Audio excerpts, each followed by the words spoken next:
सबसे पहले तो मैं 5 घंटा देरी से आपके बीच आया, इसके लिए क्षमा प्रार्थी हूँ। जब गरवा जी और भाटी साहब ने मुझे आने का आमंत्रण दिया, उस समय सरदार शहर का चुनाव घोषित नहीं हुआ था। अब सरदार शहर का चुनाव घोषित हो गया, लेकिन आज का पूरा दिन मैंने कहा भाई मेरा कमिटमेंट है, मैं जाऊंगा चाहे देर से कैसे हो।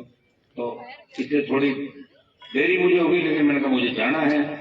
वहां जाके जो भी मैं मदद बच्चों को आगे बढ़ाने के लिए हम सब मिलकर जो प्रयास, मुझे बड़ी खुशी हुई कि doctor Ambedkar memorial welfare society Didwana एक ऐतिहासिक शुरुआत इस सोसाइटी ने करी।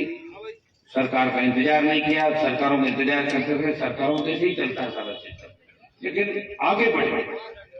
हमारी जो टीम है, गरवा जी, बीएल भाटी जी, हमारे रघुनाथ प्रसाद जी, हीरालाल जी, कीर्ति साहब, उगम चंद जी, हेमाराम जी, भजन सिंह जी,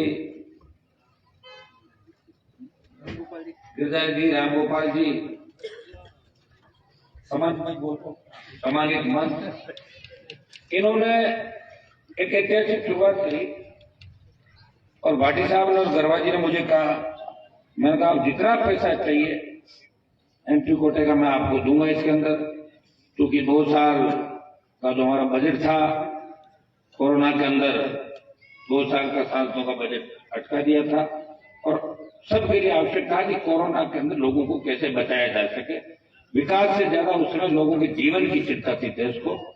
लेकिन मैं आपको विश्वास दिलाता हूं कि मैंने पहले ही तय कर लिया था कि मुझे वहां जाऊंगा तो और कुछ देना है। 10 लाख रुपए आप सबकी डिमांड पे मैंने यहाँ पे पहले दिए थे और 10 लाख रुपए भी आपने कहा 10 लाख रुपए में और घोषणा करता हूँ, जल्दी 10 लाख रुपए और निकाल देंगे। बाकी भी लगातार मैं तो लगा रहूंगा, आप चिंता नहीं करें। एमपी कोटे का लोग भी पैसा दिलाता रहूंगा पार्टी में। आप ये क्यों सोच रहे हो एमपी कोटा ही हमारे पास, किसी को भी मदद कर देंगे आपकी। इसको जैसा आप चाहते हैं, जैसा हमारे बच्चों के मन के अंदर गया, इस तरह सुव्यवस्थित अत्याधुनिक अम्बेडकर भवन जिसके अंदर लाइब्रेरी भी हो, सारा कुछ हो। और कई बार से लगे हुए डीडवाना के अंदर एक भव्य ये कार्यक्रम हुआ और वेलफेयर सोसाइटी का भव्य लाइब्रेरी, भवन, हॉल और लोगों के रहने के लिए भी जो व्यवस्था आप कर रहे हो। तो मैं आपको विश्वास दिलाता हूँ, आप काम की शुरुआत करें, पैसे की कमी नहीं रहने देंगे। कई सरकार हो सकता है कि हमारी नहीं है, कांग्रेस की है, लेकिन कांग्रेस की सरकार भी हमसे डरती है। पूरा पैसा आपको मिलेगा, इतना विश्वास आपको मिलेगा।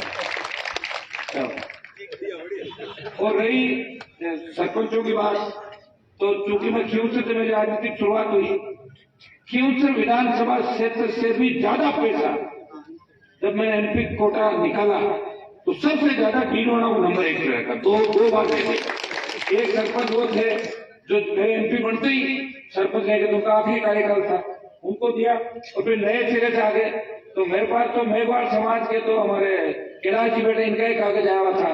एक कागज और मैं कह रहा हूँ सारे कागज भिजवा दो। मौलासर पंचायत समिति डीडवाना की जितने भी मेघवाल, नायक, रेगर सरपंच सबके 10-10 लाख रुपए निकाल दो, कागज तो भिजो। एमएलए के यहाँ तो कागज लेके लंबी लाइन लगी रहती है। तो एमएलए से तो एमपी बड़ा होता है, एमएलए बड़ा होता है। एमएलए विधानसभा में बैठता है, एमपी लोकसभा के अंदर बैठता है। तो थोड़ा सा जिनको काम करना इलाके के अंदर वो खुद भी उत्सुकता दिखाए। और नहीं तो मान लो मेरे साथ फोटो खिंचाने से अगर किसी का एमएलए नाराज हो जाए तो भाइयों ये तो तय है कि मेरी तो नागौर में फोटो रहेगी। मैं वो बता दूं आपको, हाँ तो तबीयत भी खराब हो जाए बात दूसरी, लेकिन जो क्षणिक पड़े हैं ना उनकी फोटो नहीं रहेगी वापस। इससे मैंने एक जगह कहा था कि 2023 के अंदर सारे विधायक चेंज होंगे नागौर। हो गई बात घर बिठा हो सकता है। कई बार आदमी कितने मोर्चों पर लड़ता है, कई बार बड़ी लड़ाई है, कुछ बड़ी जब गांव के ऊपर हमला होता है तो पूरा गांव एक हो जाता है। सारी जातियां क्योंकि गांव को बचाने का काम करती है। फिर कौम की बात है, फिर कौम के लिए लड़ते हैं, फिर वोट के लिए लड़ते हैं, फिर मोहल्ले के लिए लड़ते हैं। तो भाइयों बड़ी लड़ाई थी, तो बड़ी लड़ाई करना पिछली बार राष्ट्रीय लोकतांत्रिक पार्टी ने मजबूती से दमखम दिखाया। मैं कह रहा हूँ सबसे ज्यादा मेवाड़ उम्मीदवार 13 उम्मीदवार आरपीपी पार्टी ने राजस्थान के अंदर उतारे, 9 मुस्लिम उतारे, तमाम जातियों मौका दिया, प्रयास था, शुरुआत की। किसी ने प्रयास किया नहीं। मैंने मना नहीं किया था किसी को। मेरे से पहले बहुत बड़े बड़े नेता हुए थे, बड़े नाम थे उनके, मिर्जा जी, मदेना जी, फलां जी, टिमका जी, सारे हुए, लेकिन पार्टी नहीं बना पाया। खुद के इलाके के इर्द गिर्द और किसी पार्टी का पल्ला पकड़ते थे। मैंने पार्टी बनाई, राजस्थान का मान दिल्ली में बढ़ाया। जब मैं दिल्ली के अंदर गया था लोकसभा के अंदर, चुनके बुधाराम जी पार्टी की लोकसभा के अंदर मेरा प्रचार जोर शोर से कर रहे थे। मुझे लगता था कि भीलवाड़ा में पीछे नहीं रह जाऊं। तो मेरी कम्युनिटी के साथ साथ मेघवाल समाज का बहुत बड़ा योगदान उस समय भीलवाड़ा लागू पूरे इलाकों का था, और सारे दावे खड़े रह गए। और मैं आपको विश्वास दिलाता हूँ, मैं आप सबके वोट से MP बनाऊं। 24 तक आपका मेरे पे अधिकार को, तो परमानेंट अधिकार आपका। मैं कभी परवाह नहीं करता कौन वोट दे रहा है कौन नहीं दे रहा। मेरा काम है वो मैं कर रहा हूँ। और हमेशा मेरे भाषण के अंदर आप ये चीज जरूर देखोगे। और राजस्थान लोकसभा के अंदर मैंने मामला उठाया कि राजस्थान की जुडिशरी के अंदर जाट, मीणा, मेघवाल, गुर्जर, यादव और मुसलमान हाईकोर्ट के जज बनने चाहिए। ये कोई दूसरा MP नहीं कर सकता राजस्थान इस लोकसभा का। मेहमान बेनीवाली है, हर वर्ग की बात करता है, हिम्मत और हौसले के साथ करता है। काश हमारे समाज के चुने हुए लोग अगर मजबूती से छाती तान के खड़े हो जाए। मजा लगा मेघवाल समाज के सामने देखे। मैंने देखा था जनाराम मेघवाल आत्महत्या का जब मामला हुआ था, मैं अकेला BJP सरकार के अंदर विधानसभा में लड़ रहा था। मैंने कहा था कि 5-7 विधायक भी अगर खड़े हो जाते, मामला CBI के अंदर जाता, SP जेल जाता, AISP जेल जाता और 1 दर्जन अधिकारी जेल जाते पार्टी का। लेकिन कोई खड़ा ही नहीं, अकेला ही लड़ता रहा मैं, और लड़ता रहा। फिर मैंने प्रयास किया कि उसकी आत्मा को शांति मिले। किस तरह अपने 2 पुरुषों के साथ, किस तरह पूरे परिवार को खत्म कर लिया।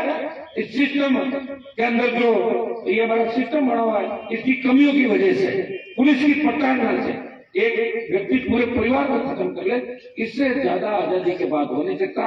मैं ये भी नहीं कहता, मैं मेरे समाज के अंदर जाता हूं वहां भी ये कहता हूं कि जाट और मेघवाल का बहुत बड़ा जोड़ा है। आजादी से पहले भी ये जातियां साथ रही। हमें एक चीज का ध्यान रखना है कि जाट समाज के नौजवान इस चीज का ध्यान रखें, कभी भी शेड्यूल कास्ट के भाइयों के अधिकारों पे अतिक्रमण नहीं करे, उसका ध्यान रखें। हम रखवाले के रूप में हम रख सके। जब 47 के अंदर देश आजाद हुआ, इस राजस्थान के अंदर जागीरदारों का राज था। गढ़ किलों के सामने से जूती पहन के नहीं निकलने देते थे। उसमें हमारे समाज के बहुत से नौजवानों ने, मेघवाल समाज के बहुत से नौजवानों ने लड़ाई लड़ी, अपने प्राण दिए, उस व्यवस्था को खत्म किया और असली लोकतंत्र को राजस्थान में स्थापित किया। मैं कोई वोट के खत्म नहीं मानता। लोग अगर हनुमान जी वोट के लिए जय जयकार करते हैं, भैया मुझे अगर सत्ता का शौक होता ना, फिर पार्टी जी को पूछ लो। पार्टी जी जिन मंत्री जी के साथ थे, उनसे पहले मैं मंत्री बन जाता राजस्थान में। बात तो जीत गई थी। मैंने कहा मूनवाई चुनाव लड़ूंगा और वसुंधरा के पास नहीं जाऊंगा। नहीं गया, लड़ा, हार गया, कोई फर्क नहीं पड़ता। फिर जीत गया और जीता।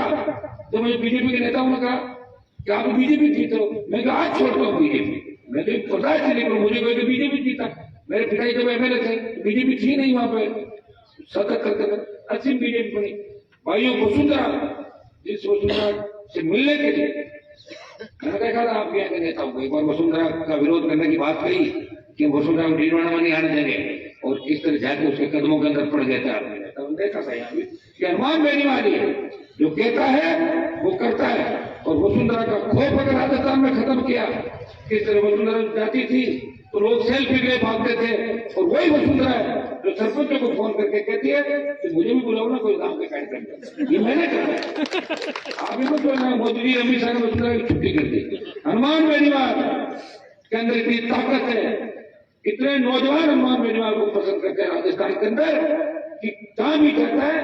हजारों लाखों नौजवान तैयार रहते हैं कि हमारा भाई मजबूती से आगे बढ़े और राजस्थान की सत्ता पे किसान, दलित और गरीब व्यक्ति का कब्जा हो राजस्थान की सत्ता पे। इसलिए लड़ाई है हमारी। लड़ाई कोई मंत्री की लड़ाई तो नहीं।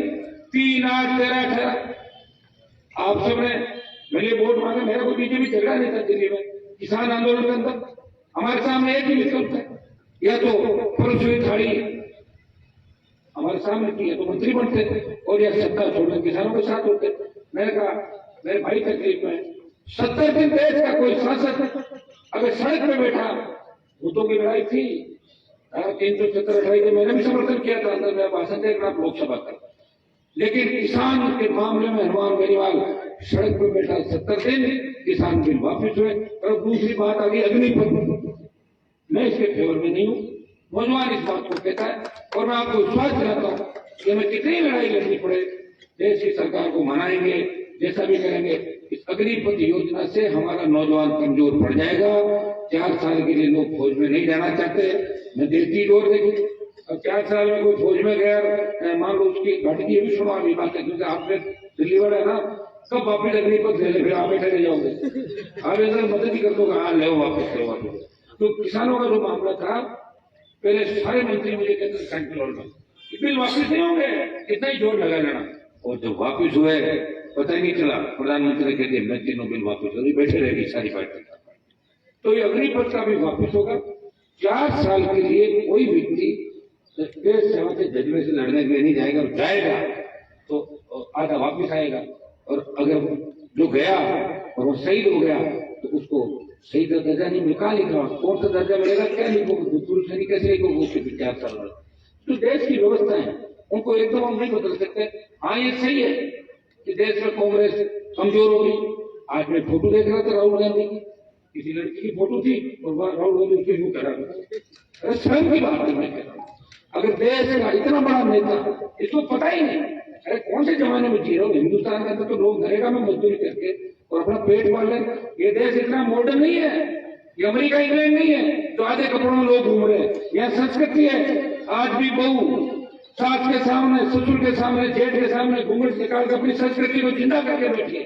ये सब हम ही लोग हैं जिन्होंने संस्कृति को जिंदा रखा। तो वीडियो चल रहा, तो मुझे नहीं पता कहाँ का वीडियो था, कोई लड़की चल रही है और चलते चलते राहुल गांधी बताओ इतनी विडंबना होगी कि जो व्यक्ति देश में प्रधानमंत्री का उम्मीदवार बनना चाहता है उसको यही पता नहीं कि वो किस तरह की हरकत कर बैठा है। बताइए कोई अच्छी हरकत है कि कौन बोलेगा, नहीं बोलेंगे लोग, बोलेंगे भी हम ही है। लोग हर चीज क्या करेंगे, हनुमान जी से बोल दो हो जाएगा, ताकि मैं लोग मैं बोल हनुमान जी बोलिए तो सारी दुश्मनियां मेरे खाते में और राज करे दूसरे लोग।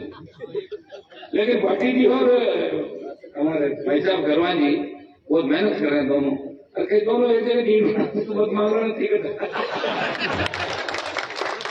जैसे एक बात है भाई, मेरी पार्टी से मैं इनके लिए रेडी हूँ, मैंने पहले भी कहा था आरएलपी तो आपकी समझ लो आप इसको, और आरएलपी वैसे कोई अलग पार्टी नहीं है, भारतीय जनता पार्टी से अरमान बेनीवाल निकला और कई लोग निकले वो वापिस चले गए और मैं अलग करके पार्टी भी बनाई और आपकी सेवा करता रहा। कारवां बढ़ता गया।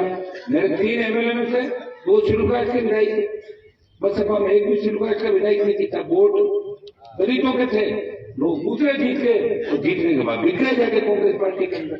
आप देखो बीजेपी चली गई, लोकतंत्र चला गया, कम्युनिस्ट भाग गए, सिर्फ राष्ट्रीय लोकतांत्रिक पार्टी राजस्थान में तीसरे मोर्चे की भूमिका के अंदर है।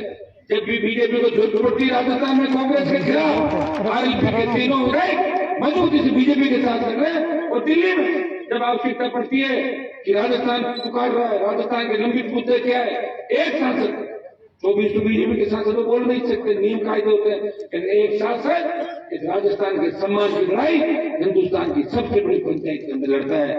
कई पाली से जितन बैगोर के हत्याकांड हो, कई दूसरे तमाम मामले, कई शेड्यूल कास्ट में राजस्थान में कितने अत्याचार हुए, उसकी बात अगर पुरजोर तरीके से रखता है तो नागौर का सांसद आप भाइयों की पैरोकारी सड़क से लेकर विधानसभा और सदन तक हमेशा करता हुआ नजर आएगा।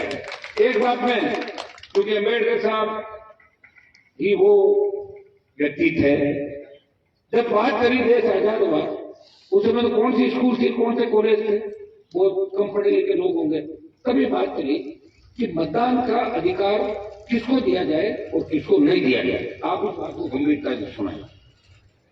कई लोगों ने कहा कि लोग वोट देके नहीं डालते, इसे 8वीं पास या 10वीं पास लोग हैं या कोई ऐसे पैसे वाले अलग अलग समूह बना लो सिर्फ वही वोट डालेंगे। तो उन्होंने विरोध किया कि देश गुलामी से गुजरा है 200 वर्षों की, आप अगर इनको वोट का अधिकार नहीं दोगे तो अच्छे नेता का चुनाव कैसे करेंगे।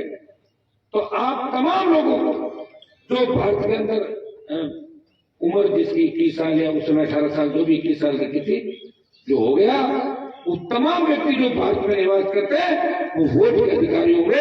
अगर वोट का अधिकार किसी ने दिलाया तो बाबा साहब ने देश की जनता को, किसानों को, जवानों को, सारी जातियों को वोट का अधिकार दिया। और ये वोट का अधिकार ये है कि आप चाहे तो नेताओं को रोक लो, धमका दो कि आना मेरे गांव में, डर जाते बेचारे नेता गांव में बना, तो वोट ही वोट है। अगर वोट का अधिकार नहीं होता तो नेता ने 10वीं बार चौथे का वोट डालता तो नेता बचा ही बता। क्यों मिलते बताओ मुझे? अभी भी कई लोग नहीं मिलते। कई लोगों का दिमाग कितना खराब है, समझ में नहीं आ रही लोगों को। पता है कल चुनाव फिर आ रहे, फिर तुम्हें पेड़ पकड़ने जाके पहले से तुम फालतू बकवास करके घूम रहे हो, क्यों अपने लोगों का विरोध कर रहे हो? तुम्हारी खुद की कोई हैसियत नहीं भाई। देखा हमने बड़े बड़े नेताओं को, बड़े बड़े धुरंधरों को, या कितना बड़ा वर्चस्व था मिर्जाओं का, कितनी। मैं तो करूं, मेरे समाज में 2 दर्जन नेता थे राजस्थान के अंदर, जो सामने देखते लोग पेड़ छूते थे, वो यूं चलते थे, फेंक दिया सबको उठा के, फेंका नहीं फेंका। और अगर कोई बचा हुआ वो गलत में नहीं रहे। 23 का चुनाव है और 24 और साथ ही सेमीफाइनल फाइनल उठा कर फेंक दूंगा अगर कोई गलत में रहा, क्योंकि हनुमान बेनीवाल सही मायने में लड़ाई लड़ रहा है। तभी तो मोदी जी की ईडी और सीबीआई का मुझे डर नहीं लगता। नहीं तो ईडी और सीबीआई पीछे लगा ले तो बड़े से बड़ा नेता सरेंडर हो गए, कहने की जरूरत नहीं। कितने बड़े बड़े पूर्व मुख्यमंत्री सरेंडर हुए और कितने नेताओं ने हाथ जोड़ लिए वहां जाके। अब कोई नेता दिल्ली में हाथ जोड़ेगा तो आपको फोटो थोड़ी वायरल करेंगे, जोड़ा ही रात को जब दिल्ली का रहता है। जाओ आजकल मास्क और का गया, कोरोना मास्क लगा तो पता नहीं लग रहा है कि लड़का है लड़की, मास्क में भी पता नहीं लगता। जाके अपना करे काम। और बड़े नेताओं का क्या है, जाके धोख लगा ली, अरे ठीक है ध्यान रखना, ठीक है, अरे ठीक है जाओ। तो बड़ा आदमी इतना ही करता है, तो बड़ा आदमी का दुश्मनी लंबी नहीं रहती। और मैं भी देखो, सिर्फ अगर कोई किसान गरीब का कोई दुश्मन है तो वहां हम ये मानते हैं हमारा वो दुश्मन है। व्यक्तिगत हमारा भी किसी को झगड़ा नहीं, किसी जाति से झगड़ा नहीं। आप सोशल मीडिया पर आजकल सब अपडेट रहते हो।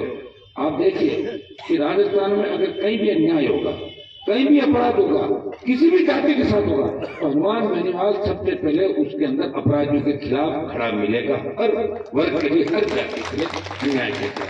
और मैं ये नहीं कहता मैंने मेघवाल समाज के लिए वो किया, मेरा धर्म है। मेरे पिताजी 57 में सरपंच बने, मेरी पंचायत में तो 60% शेड्यूल कास्ट की संख्या है, मेघवाल नाई को। मतलब राजनीति हुई तो शुरुआत हुई। अब तो फिर भी 90 के बाद थोड़ी बहुत दूरियां 95 2000 के बाद हो गई आपस में, लेकिन पहले ऐसा कभी होता ही नहीं था। एक जमाना था, इतना विश्वास था लोगों का एक दूसरे का। जाट मेघवालों का, अगर मेघवाल किसी गांव में जाता तो जाट कहता था कि भाई ये करके थारी भाई ने पर्ची ले रहा है, हमारी भाई भी गांव में दूर जो सागे पे बिठा दी। इतना बड़ा भरोसा था हमारे गांव का। लेकिन भरोसा दूर करने के लिए कुछ ताकतों ने प्रयास किया, हमारे लोग समझे नहीं इस बात को गलत ट्रैक पर। मैं तो इतना ही विश्वास दिलाता हूँ कि मैं आपके हितों के लिए हमेशा लड़ता रहूंगा, संघर्ष करता रहूंगा। और 23 मेरे दरवाजे तो खुले हैं आपके लिए, रेडी है। और मैं एक विचारधारा और समझ की लड़ाई लड़ता हूँ। मुझे लगता है ना मेरी फर्स्ट सेकंड चॉइस है, ऐसे नहीं मेरी चॉइस ही नहीं। कई नेता होते हैं जिनकी चॉइस ही नहीं, न तो उनकी जाति चॉइस है और न बगल वाली जाति का चॉइस। तो मेरी चॉइस जो है लाइफ के अंदर, मैं आप सबको साथ लेकर आप हर स्टेट देखे, जाट, गुजर, मीणा, मेघवाल, मुस्लिम तमाम को साथ रखता हूँ। जो पीड़ित है, जो हमारे साथ उठते बैठते, हमारे साथ रहे, जिनका शोषण एक साथ हुआ राजस्थान के अंदर, सामंती ताकतों ने जिनका शोषण किया, हम भाई थे, हम तकलीफ में थे, तो हम सब साथ है। ये मैं आपको मेरे विचार है ये, इसलिए मेरे को मेरा स्टेटमेंट में ढंग से कहीं बैठता नहीं। मैंने खुद ही पार्टी बनाई, मेरा मन नहीं लगता। कोई अगर मुझे कहे हनुमान जी आप उठ बैठ लगाओ, मैं नहीं लगा सकता। मैं तो मेरे हिसाब से चलता हूँ और हिसाब से चला, निर्धारण बढ़ गया। और ये सही है कि 18 का जो चुनाव था इनमें बीजेपी के कई विधायक बनवाए, कई कांग्रेस के जो साथी थे, जो मैंने बना दो अपने क्या के बाद मेरी कौन सी सरकार बन गई 25-30 आने मैंने ज्यादा 2-3 और आ जाए, 2-3 में राज नहीं बनेगा, कहीं जाके मंत्री किसी अंडर में काम करना पड़ेगा। मैं नहीं करना, मैंने कहा मैं 5 साल मेहनत करूंगा। लेकिन जाट, मेघवाल, गुजर, आप पूछ लें कि जिसने भी हनुमान बेनीवाल को याद किया उनकी मदद करी, पार्टी की इन बातों को अच्छी तरीके जानते सब जगह। और मेरे हिसाब से इतना समझदार नेता आपको दोबारा नहीं मिलेगा। अगर कोई व्यक्ति जीवन में मेरे एक बार भी काम आया ना तो उसका तो मैं साथ हुई हूँ, और मुझे लगता है कि काम आने वाला है उसका भी पक्का ही साथ है उसके। इतना बड़ा मन है। तभी तो लगातार आप बताओ कितनी चुनौतियां थी, खुद जीतता रहा, पार्टियां बनाई, निर्दलीय जीता और अपने भाई को चुनाव जीता गया और राजस्थान की सरकार के घुटने टिकवा दी उत्तर के अंदर और गहलोत के बेटे को जोधपुर में जाके हरा दिया, वसुंधरा को भगा दिया। तो मैं तो कोई लड़ा हुआ बता क्या बताऊं मुझे, जिसका मैंने पीछा किया उसका इलाज किया राजस्थान में, समय पूरा नहीं मिला। और मैं विश्वास दिलाता हूं अगर हमारी कौम के साथ आप लोग जुड़ जाओ फिर तो 125 सीटें सीधी तो यही सारे आरएसपी में आ जाएंगे पार्टी जी और बुदाराम जी, इनको एमएलए की बनना और क्या करना। मेरे को एक आदमी बोला, मेरा बीजेपी का अंदर दोस्त है एमएलए, वो बोला साहब मैं तो खड़ा करूंगा कैंडिडेट, तो बोला आप खड़ा करो मैं तो हार जाऊंगा। तो मैं कहा आप क्या चाहते हो, बोलो मैं तो एमएलए बनना चाहता हूँ, आप वाली पार्टी तो मेरे को तो मुख्यमंत्री को बनना नहीं है, तो खाली एमएलए ही बनो, अभी तो देखो आप बीजेपी में रहो, अच्छा काम कर रहे हो और आपकी अच्छी भाई बुदाराम का संघ पृष्ठभूमि के लगातार इन्होंने सेवा की और संघ वालों से मेरा क्या कि सेटिंग हमेशा अच्छी रही। उसका कारण भी था वसुंधरा जी जो मैं गाड़ी देता था किसके साथ बैठूंगा, तो इनके साथ ही बैठता था जाके इनके साथ बैठ के, हाँ इनके साथ हूँ और ये सही मायने के अंदर जहाँ भी सेवा करते हैं तो हम सब मिलकर चाहते हैं कि नए हिंदुस्तान का निर्माण हो, नए प्रदेश का निर्माण हो और अच्छी सोच के साथ ये लोग चलते हैं। इनका भी एक जीवन मतलब एक तरीके से साधु का सा जीवन है जो प्रचारक होते हैं। बुदाराम जी परिवार से दूर, परिवार को छोड़ के लंबी लड़ाई इन लोगों के जीवन का, आज मैं अपना एक मिनट भी खराब नहीं करता, तो ये अपना काम कर रहे हैं। मेरे जैसे लड़ाकों की भी आवश्यकता है इसके अंदर। देखिए अगर सारे मतलब नरम दल हो जाए तो गरम दल कौन होगा, गरम दल भी चाहिए। मैं अगर राजस्थान में मुझे निकाल दो तो फिर गरम दल का है, गरम दल तो हनुमान बेनीवाल है, लेकिन गरम दल इतना ध्यान रखता है कि जातियों को डरने का काम नहीं करता। मैं एक बात आज जिक्र इस बात का और करूंगा क्योंकि ये बात कहने की जरूरत, गांगाबाद के अंदर हमारे समाज का जो वहां मेघवाल समाज के साथ झगड़ा हुआ, बहुत विडंबना थी कि प्रदेश में पहली बार जाट इस तरह, कभी जाटों ने इस तरह हल्ला बोल के नहीं किया, लेकिन गांगाबाद में जो घटना थी उसकी निंदा की मैंने और निंदा ही नहीं की। 100 गाड़ी लेके अगर राजस्थान का कोई नेता गांगाबाद गया, हनुमान बेनीवाल था जो गांगाबाद गया, कांग्रेस और बीजेपी के नेताओं ने कह दिया हमारे वोट टूट जाएंगे। आप पता कर लो पार्टी जो मैं कह रहा हूँ, नहीं तो कोई पहले मेघवाल नेता गया और नहीं कोई जाट नेता गया, हनुमान बेनीवाल गया, मेघवाल परिवार के घर गया और मुझे उस समय सोशल मीडिया में आपको पता कितनी गर्मा गर्मी थी, लेकिन मैं सारी चीजों को झेला। मैंने कहा कैसे करके सामाजिक समरसता हमारी बनी रहे और प्रयास मैं करता हूँ। मेरे पास कोई व्यक्ति अगर आता है और आधा घंटा मेरे पास बैठ कर मेरे को देखेगा तो यही सोचेगा कि हनुमान जी सही मायने में नेता है, इनके लिए सोना कुछ और था और ये है कुछ और। लोग तो मुझे क्या कहते हैं कि सरकार में जांच कराई ना, पार्टी की उस समय है तो वसुंधरा जी लगातार इसी काम में रहते थे, फोन टेप करना मेरा ये सारा सत्य पकड़ा तो नहीं मुझे, फिर अब आ गए ये आ गए, फिर गहलोत आ गया, फिर आ गए 4 बार। तो अगर मेरे के अंदर कोई फॉल्ट होता तो मैं पकड़ा नहीं जाता क्या, लालू यादव नहीं पकड़ा गया, अरे और बड़े बड़े नेता जेल में गए देश के अंदर, मेरे से भी बड़े नेता जेल में गए, हनुमान बेनीवाल को किसी का डर नहीं। तो इसलिए आपकी बात मजबूती से वो कहता है और मुझे अच्छा लगता है कि आज दुर्भाग्य की बात है कि नागौर में, राजस्थान में, देश में मेघवालों की सबसे बड़ी संख्या नागौर जिले के अंदर, हर कॉन्स्टिट्यूंसी में 50,000 कम से कम 40,000 50,000, नागौर, जोधपुर, बाड़मेर, बीकानेर, ये जो जिले हैं। लेकिन दुर्भाग्य इस बात का है कि शिक्षा की अलग है तो मेघवाल समाज के नेताओं ने जगाई और जाट समाज नेता तो पिछले जगह थे, वो तो हमें अंधेरे में रख रहे थे, तो आपका नंबर कहाँ था, वो तो हमें भी पीछे रखते थे, तो भाषण देते थे कि पढ़ाई मत करो, पढ़ाई से नुकसान हो जाएगा, ट्रेन आएगी तो चोर आ जाएंगे, अगर वो आ जाएगी तो बिजली आएगी तो करंट आ जाएगा, ये स्पीच देते थे। सड़क आएगी तो खोज नहीं मंडेंगे, फिर वो चोरी होगी तो चोरी होगी, कहाँ से लोग तो मालवा जाता थोड़े एक अकाल करना। तो ये अगर थोड़ा सा शिक्षा का मामला पहले ठीक होता, लेकिन अब वो गया समय नहीं आ सकता। अब मुझे जो बच्चों को नौजवानों को जो शिक्षा के प्रति हमने देखा अलग जगह है, नई क्रांति की शुरुआत शेखावाटी की धरती से नागौर में एंट्री हुई है। अब हमारे बच्चे कलेक्ट्रेट भी बढ़ेंगे, जज भी बढ़ेंगे, लेकिन इतनी बड़ी एससी की आबादी होते हुए भी आरक्षण का जो फायदा था वो नागौर जिले के मेघवाल समाज को पार्टी जी कम मिला। दूसरे समाजों ने आरक्षण का बहुत फायदा उठाया, अलवर, भरतपुर, जयपुर, कोटा, इन जिलों ने। अब मैं आपको आह्वान करूंगा कि आप लोग मजबूती से लड़ें, आगे बढ़ें। मैं हर समय आपके साथ हूँ और समय समय पर आप मुझे बुला लिया करें ताकि मैं भी और चार्ज करूंगा। आपके नेताओं को भी जहां भी मौका लगे मैं कहता हूँ संघर्ष करना, संघर्ष का मतलब थोड़ी लड़ाई करनी, अपनी बात को मजबूती से प्लेटफॉर्म पर रखना। कोई विधानसभा के अंदर है, मान लो कोई विधानसभा में अभी एमएलए है और कांग्रेस का राज है, पार्टी जी कांग्रेस का राज है और विधानसभा में कोई मेघवाल समाज का एमएलए, वो अपनी पार्टी के खिलाफ नहीं बोले वैसे ही है, तो कम से कम खड़ा होकर ये तो कह सकता है कि न्याय करो। उसमें तो कार्रवाई नहीं होती ना न्याय करने में, और कहाँ होती है कार्रवाई? ये सचिन पायलट 20 एमएलए लेके चलेगा, वही तो नहीं कार्रवाई। और गहलोत क्या बोल रहे हैं, क्या बोल रहे हैं? अरे भाई कार्रवाई नहीं होती, कौम जिसके साथ खड़ी रहती है अपने आप मुख्यमंत्री प्रधानमंत्री उसके साथ हो जाता है। कौम खड़ी रहनी है, कौम उनके ही साथ खड़ी रहेगी तो कौम की भावनाओं को विधानसभा और लोकसभा में मजबूती करके। मैं तो आपको इतना ही विश्वास दिलाता हूँ कि मैं चूंकि इस इलाके का सांसद हूँ, हमेशा आपने जिस उम्मीद के साथ मुझे चुनाव जिताया, सिंचन में लगातार और इतने जल्दी चुनाव होते भी लगातार आप लोगों ने आशीर्वाद रखा और इसी का परिणाम है कि हनुमान बेनीवाल आज किसान दलित की आवाज को मजबूती से लोकसभा के अंदर रखता है। चाहे कोरोना का मामला हो, लंपी का मामला हो, चाहे दूसरे मामले हो, चाहे हमारी अलवर की जो दलित बालिका थी उसका मामला हो।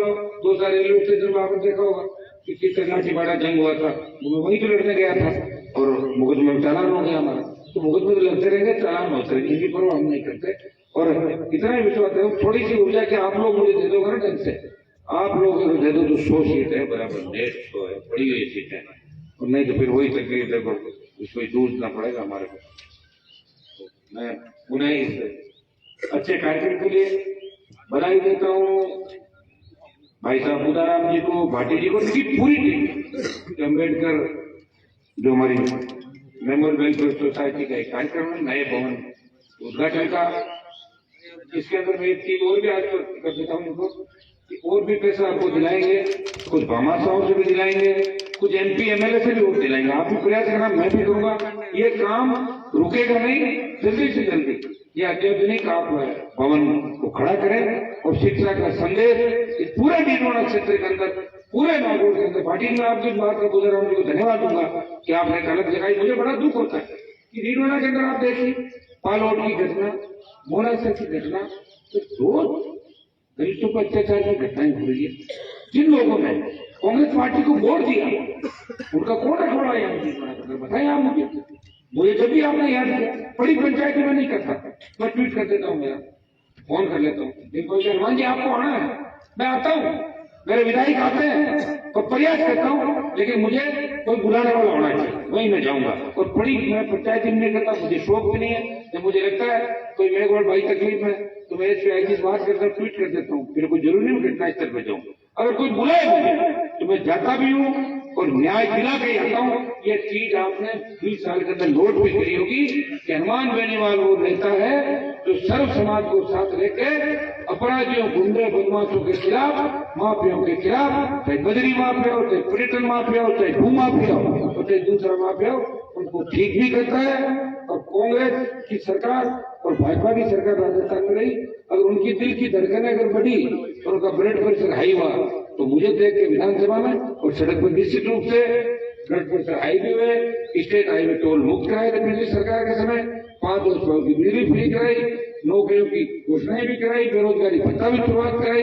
मैं विश्वास कराता हूँ कि आने वाला समय आपका है, आपस में भाईचारा कायम रखें। हम सीधे लोग हैं, कोई भी हमें बरगला के यूज कर सकता है, यूज नहीं होना है, समझ के साथ आगे बढ़ना है, अपने लोगों का ध्यान रखना है। पहली प्राथमिकता आपका अपना समाज और सेकंड में कौन है इसको भी तय करना है। हमारा समाज तो ही है, सेकंड में कौन है जिनके साथ हम रहे, उस चीज का ध्यान, लड़ने वाले लोगों की मदद करनी है। और ये भाटी जी और बुदाराम जी बैठे, इनका तो विशेष ध्यान आप ऐसे ही रखोगे। इतना बढ़िया निर्णय तुमने शुरुआत करी और मुझे बुलाया, बहुत बहुत आपको। मैं तो कोशिश करी थी, मैंने एडी साहब से बात की थी टेलीफोन पर कल, मैंने कहा पुराने चीज है, जयपुर में कोई कार्यक्रम हो गया, ज्यादा व्यस्त कार्यक्रम हो गया तो क्राइम बढ़ रहा है ना राजस्थान में। राजस्थान तो अपराध में 1 नंबर पर चला गया, आप बताइए। तो फिर अपन लोगों की जिम्मेदारी होती है कि रोके उसको। कर रहे प्रयास, कहाँ से रोके? गहलोत सरकार बता रहे मुझे में पायलट सीएम बनना चाहता है। और वोट सबसे ज्यादा मैं विधानसभा में 18 के अंदर गया था तो मैंने कहा था कि बीजेपी कांग्रेस के अंदर वोट का ज्यादा अंतर नहीं है। मैं तो धन्यवाद दूंगा शेड्यूल कास्ट के मेरे भाइयों का और मुसलमानों का, इन्होंने कांग्रेस को 99 पे ले गए। कांग्रेस रह जाती तो 52 और पारी पे आ जाती 15-20। आप लोग सरकार लाए और जब इस सरकार में अगर अत्याचार हो तो विडम्बना नहीं है। और मैं हमेशा कहता रहता हूँ, मुझे अब पढ़ते भी रहता हूँ, ये सरकार तो मुझे लग रहा है ऐसी चलेगी। कोरोना, होटलें और बाड़ाबंदी, कोई लड़ाई और संघर्ष मुझे नहीं लगता कि 2 नवंबर पूरा आएगा। उससे पहले मुझे लग रहा है असेंबली भंग होती देखे, मुझे लग रहा है। तो आप सबको मैं धन्यवाद होगा, देरी से आए इसके लिए क्षमा प्रार्थी। अब की बार जो भी कार्यक्रम आगे होगा उसमें अगर मुझे बुलाएंगे तो मैं पहले प्रयास करूंगा, और नहीं बुलाएंगे तो मेरी शुभकामनाएं जरूर दूंगा। बहुत बहुत आभार।